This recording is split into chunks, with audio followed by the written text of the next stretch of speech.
Hello, everybody. Lucas Haneman here. Welcome to this week's episode of Guitar Tone Tuesday. Hope you guys are doing well. So, this week's episode is exploring a recent theme but a much older guitar. Recently on the show, you guys might recall, we talked about Sigma guitars. And we talked about the recent production Sigma guitars, the AMI era, which are manufactured around the world, but as far as I know, the headquarters of AMI is in Germany. Now, that's not what we're talking about today. This is an old guitar. You can probably see it's old looking, old style guitar. This guitar is a Sigma DM-2. A Sigma DM-2 from what I suspect to be the mid-'80s to early 90s. Now, before we hear this guitar more, I'm just going to pick up a pick and play it a little bit more for you guys. This is a D18 style guitar. So, it'll sound good for some of your flat picky goodness.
So it definitely has that D18 vibe, the Sitka / mahogany vibe. All right. So, all that stuff aside, let's talk a bit about this guitar, okay? So, this guitar, specifically this guitar, belongs to a friend of mine named Derek, who's a longtime viewer of the show. Derek, thank you for lending this out. Derek recently went to Manitoba to help clear out his in-laws' place, and he found this guitar. And this guitar, he's not sure how old it is, and I'm really not sure how old it is either, because with Sigma's serial numbers of yore, it was very, very hard to date these guitars, almost impossible. So we can go based on features and what I think the era is. So I got to say that this is probably made in the 80s, I'm going to assume. And there's one thing that's making me think that, and it's this right here. There's a jack to plug this thing in, but it has no controls otherwise. So to me, it reminds me of these old piezo pickups that were, fairly primitive compared to what we have now, but didn't have any electronic or ways to control the electronics. Derek suspects that this pickup was pardon me. Derek suspects that this pickup was original to the guitar. So I suspect that as well. And, the top has some nice color to it. It's definitely aged. It's definitely old. The guitar has a little bit of patina. So we're going to say probably from the 80s, this specific guitar. Lots of nice features on this guitar. Features that denote the fact that it is, yes, indeed an import guitar, but, a nice one, I think. And with a setup, this guitar is going to be absolutely fantastic. It does need a setup, though. The action is very high. You can probably hear it when I'm playing it. It's a little tough to play. But let's talk a bit about the feature set, and then we're going to talk about the Sigma history as well. So, DM-2. So this one would be a, relatively budget-conscious Sigma. So I believe it has a laminated I know that the back and sides are laminated mahogany. Let's just take a look at that. Laminated mahogany with dark binding here. Nice looking wood. And then mahogany neck with a very nice vintage V profile. Reminds me a lot of the guitars from this era, you know, had this style of neck. I like the big old V neck. It's cool. And on the top, I'm trying to figure this out. I'm trying to figure out, you know, if anybody has any info, let me know. I think this is a very good laminated spruce top. Now, depending on the era of DM-2, these could be solid. This could be solid, a solid top. It's hard to tell. When I've put my hand inside the sound hole here and feel, I think I feel a ridge between the very top of the guitar and the back of the top. Although that could just be the finish, so it's really hard to know. So I'm not sure whether this is a solid top or a laminated top, but either way, it's got nice volume, you know. It does sound really good. And then we've got a rosewood fretboard here, and the very familiar kind of Martin style headstock, although albeit a little bit more rounded off, and sealed tuners that I think are just, you know, some kind of import tuner. But yeah, you know, it does the dreadnought thing, does it nicely, you know. And just to talk a little bit about Sigma, Sigma guitars came around because Martin was getting a little bit wary of their competition. There were some import guitars on the scene in the late 60s, namely Yamahas and other brands like that. CF Mountain, believe it or not, that's kind of an interesting one. CF Mountain, Yamaki, you know, some of the Washburn guitars of the time, that kind of thing. There are quite a few guitars actually being made that were made to look like, or at least somewhat like, Martin guitars. And so they created Sigma to, in a sense, compete with their competition, which is really interesting.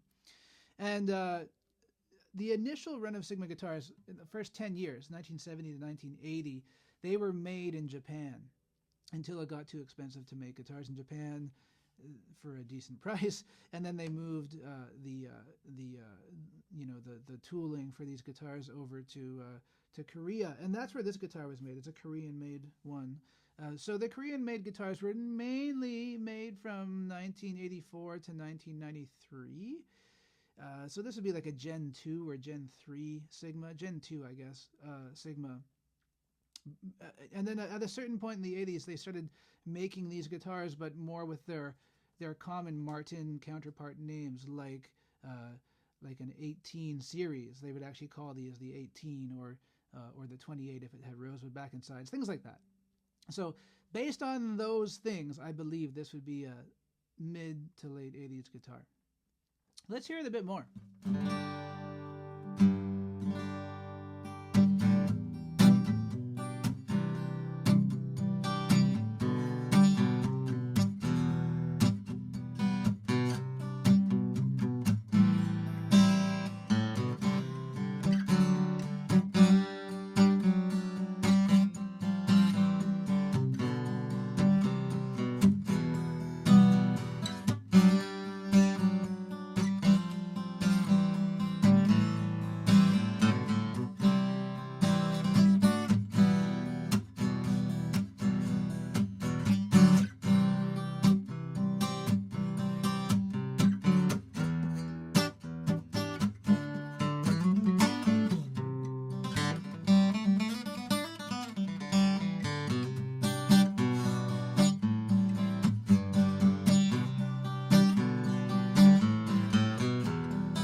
Yeah, with the setup, this thing is gonna play great. You know, right now the action. I don't know if you guys can see this. It's high. It's high. It plays like a bit of a truck, I would say. It would be a great slide guitar. Too bad I don't have my slide in my pocket.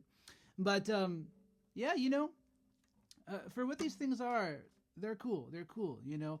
And like I say, these guitars were made in Korea until about 1993 or so, and then the production was just kind of moved all over the place after that, up until about 2006. And 2006 is when Martin took the Sigma guitars out of their catalog, and then more recently, in about 2012, the Sigma guitars were reintroduced, and they were reintroduced under this company called AMI. So the other video I published recently was an AMI era Sigma. So guys, go back and look at that if you can. I believe it was episode, oh my gosh, 211, I believe, of Guitar Tone Tuesday, was featuring an AMI era Sigma, a little guitar called a VS45, which was a really nice kind of concert-sized guitar, double O, with a slotted headstock. And it was great. Really, really cool guitar, you know. So please let me know in the comment section below if you know anything about the history of Sigma that I'm missing out. Do you have one of these DM-2 guitars? Have you ever tried one? Do you have some suggestions in terms of, you know, lowering the action on this thing? I mean, the I think it might need a bit of a bridge doctor type setup, because the, you know, there's a pretty big bulge here right behind the bridge. So I think this guitar saw some moisture in its lifetime and probably wasn't kept under ideal humidity conditions, you know. But it is what it is, right? It is what it is. So I'm just going to play you guys out. And I really hope you guys have a good one. And thank you so much for watching this week's episode of Guitar Tone Tuesday.